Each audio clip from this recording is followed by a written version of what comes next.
రామ్టాక్కి తిరిగి స్వాగతం. మొన్న లోక్సభలో జరిగినటువంటి సంఘటన నిన్న 3 గంటలకి ఓం బిర్లా లోక్సభలో చేసిన ప్రకటన దిగ్భ్రాంతి కలిగించి, మొన్న జరిగిన సంఘటనపై నేను ఆల్రెడీ నిన్నటి వీడియోలో చెప్పాను. మహిళా ఎంపీలు ప్రధానమంత్రి చైర్ చుట్టూ చేరి గుమికూడారు 5 గంటలకి. ఆయన షెడ్యూల్ మాట్లాడాల్సిన ఆయన వచ్చే టైంకి. అదేదో కాకతాళీయం అనుకున్నాను. నిన్న ఓం బిర్లా చెప్పింది వింటే చాలా ఆశ్చర్యంగా ఉంది. కోర్స్ ముందుగా అసలు ఆయన చెప్పింది ఆయన ఛాంబర్లో, లోక్సభ స్పీకర్ ఛాంబర్లో స్వతంత్రానంతరం ఎప్పుడు జరగనంత అరాచకం జరిగిందని చెప్పాడు.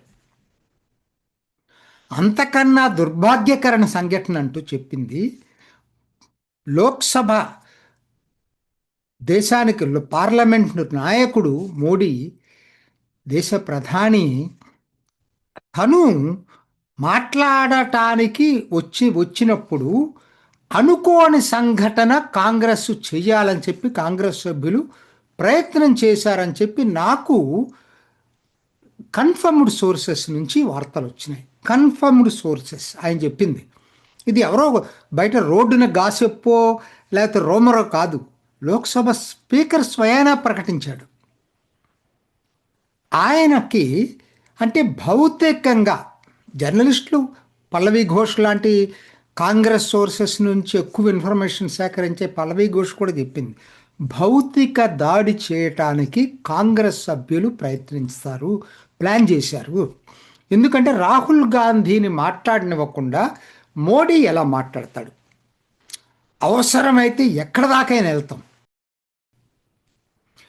ఆవిడ చెప్పిన దాని ప్రకారంగా ఈ మహిళా ఎంపీలు అనేది కేవలం కవర్. అసలు భౌతిక దాడి చేయటానికి పథకం రచించారని చెప్పి ఆల్మోస్ట్ ఓం బిర్లా అదే పద్ధతిలో మాట్లాడాడు. అందుకనే నేను మోడీని రావద్దని చెప్పి నేనే వారించానని చెప్పాడు. అది కూడా చెప్పాడు. ఎందుకు రాలేదంటానికి ఎవరో పార్టీ వాళ్ళు చెప్పింది కాదు, స్పీకరే స్వయంగా మోడీకి చెప్పటం. ఇంకొక మాట కూడా చెప్పాడు, ప్రధానమంత్రి మోడీ రానందుకు నా ధన్యవాదాలు, వచ్చి ఉంటే దేశ ప్రతిష్ట మంటగలిసేది. ఇవన్నీ లోక్సభ స్పీకరు. ఎందుకనంటే సహజం కదా, విదేశీ జర్నలిస్టులు భారత్ అంటే పడని వాళ్ళు, మోడీ అంటే గిట్టని వాళ్ళు, గార్డియన్నో, న్యూయార్క్ టైమ్సో, వాషింగ్టన్ పోస్ట్ ఎన్నో ఉన్నాయి, కాచుకుని కూర్చున్నారు. ఇటువంటి సంఘటన కనుక జరిగిందంటే పెద్ద ఫ్లాష్ న్యూస్ కింద భారత్లో పార్లమెంట్లో మోడీపై దాడిని ప్రకటించి అతన్ని, ఎందుకంటే ప్రపంచంలో ఇవాళ అత్యంత ప్రజాదరణ కలిగినటువంటి నాయకుడు మోడీ, మొత్తం ఏ అమెరికా అధ్యక్షుడైనా, రష్యా అధ్యక్షుడైనా, చైనా అధ్యక్షుడైనా సరే ఆ స్థాయిలో ప్రపంచ నాయకుడుగా పేరు పొందినటువంటి వ్యక్తి మోడీ. ఒక్కసారి పార్లమెంట్లో అటువంటిది జరిగితే ఆయన ప్రతిష్ట దెబ్బ తగులుతుంది. దాన్ని విదేశీ పత్రికలంతా కూడా పెద్ద బూస్ట్ ఇవ్వాలని చెప్పి అనుకున్నారనేది తెలుస్తూ ఉంది ఈ లెక్కన.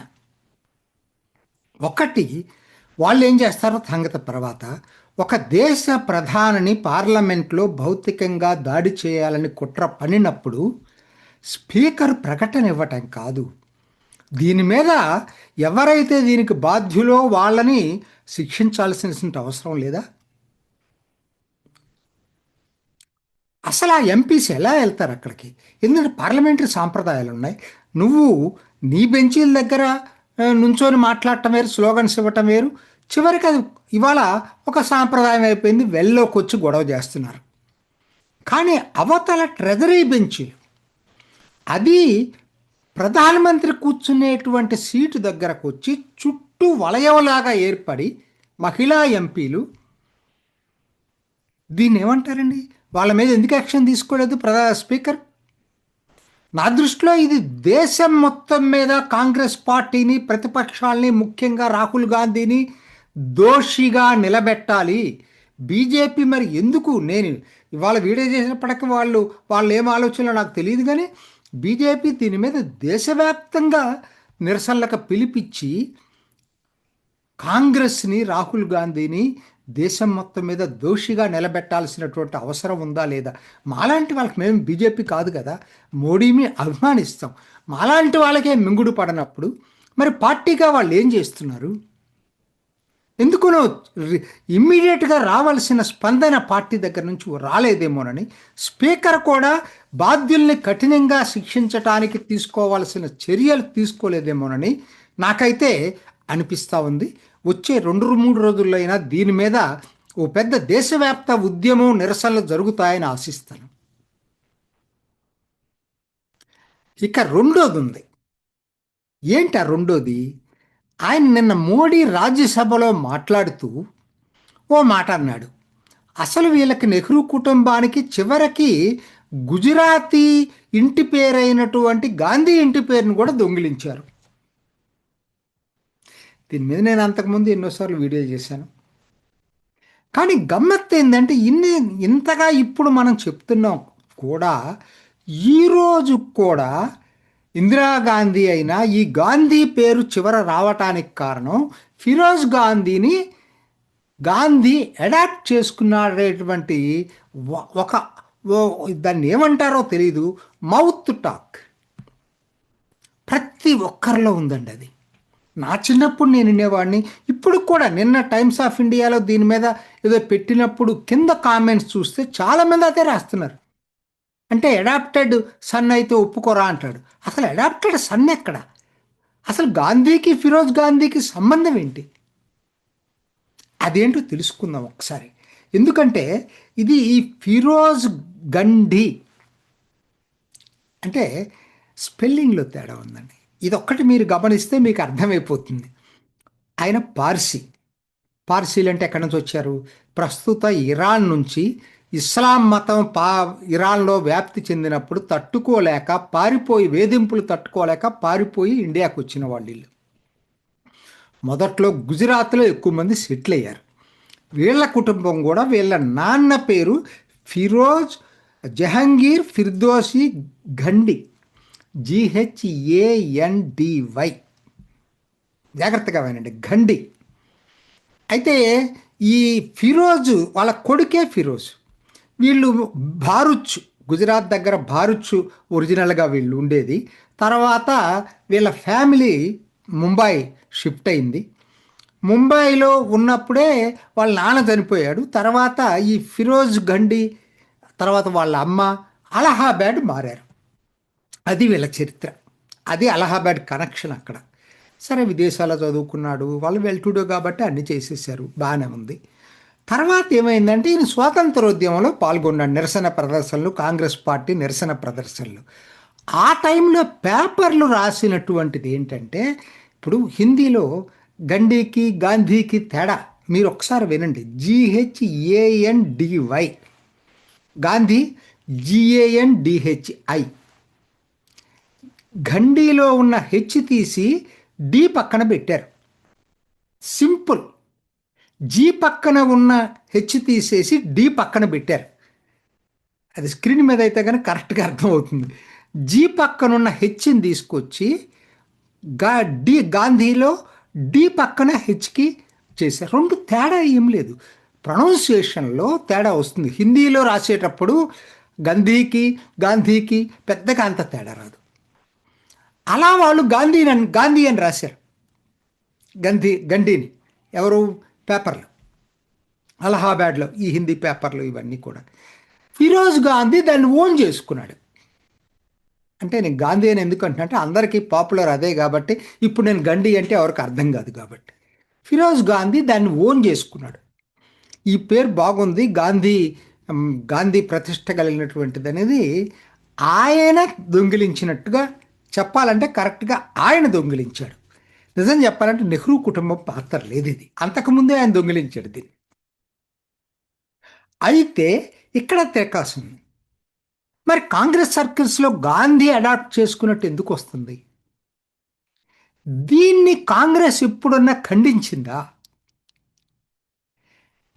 దీన్ని బాగా జనంలోకి వెళ్ళిపోయి గాంధీ దత్తపుత్రుడ కింద దాన్ని పెళ్లికి ముందు గాంధీ ఏదో ఫిరోజ్ గాంధీని దత్తత తీసుకున్నట్టుగా విపరీతంగా అన్ని చోట్ల ఉంటుంది కదా. దాన్ని స్ప్రెడ్ చేసింది కాంగ్రెసే.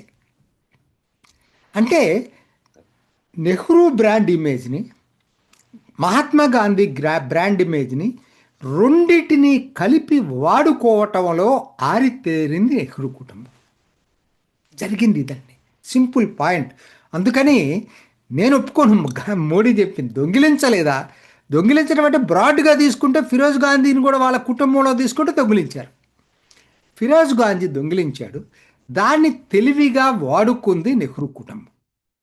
ఇదండి జరిగింది. ఇది నిజానికి దొంగిలించింది గాంధీ పేరును కాదు నెహ్రూ కుటుంబం, దొంగిలించింది గాంధీని అడ్డం పెట్టుకొని ప్రధానమంత్రి పదవి.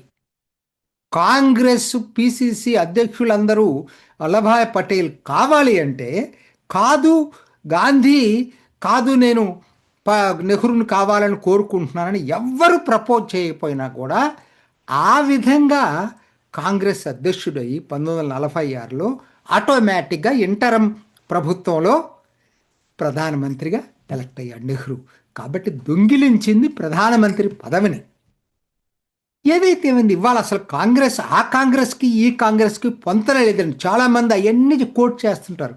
వాళ్ళకి పోటీ. ఇది కుటుంబ పార్టీగా మారిపోయింది. అప్పట్లో నెహ్రూ టైంలో కూడా కుటుంబ పార్టీగా మారలేదు. ఏ మాటకు ఆ మాట చెప్పాలా, ఆయనలో లోపాలు ఉండొచ్చు, కానీ తర్వాత అది కుటుంబ పార్టీగా మారిపోయింది. ఇందిరాగాంధీ టైం నుంచి అది కుటుంబ పార్టీగా మారిపోయింది. సో ఇవాళ కాంగ్రెస్ని గురించి ఎంత తక్కువ మాట్లాడుకుంటే అంత మంచిది. ఇది ఈనాటి రామ్ టాక్. ఇంకొక ఎపిసోడ్లో మళ్ళీ కలుసుకుందాం. నమస్తే. చూసారు కదండి, మరి ఈ వీడియో కనుక మీకు నచ్చినట్లయితే ఒక లైక్ కొట్టేసి మీ అభిప్రాయాన్ని కూడా కామెంట్ బాక్స్లో తెలియజేస్తూ ఇలాంటి ఇంట్రెస్టింగ్ అప్డేట్స్ కోసం మా ఛానల్ని సబ్స్క్రైబ్ చేసుకోండి.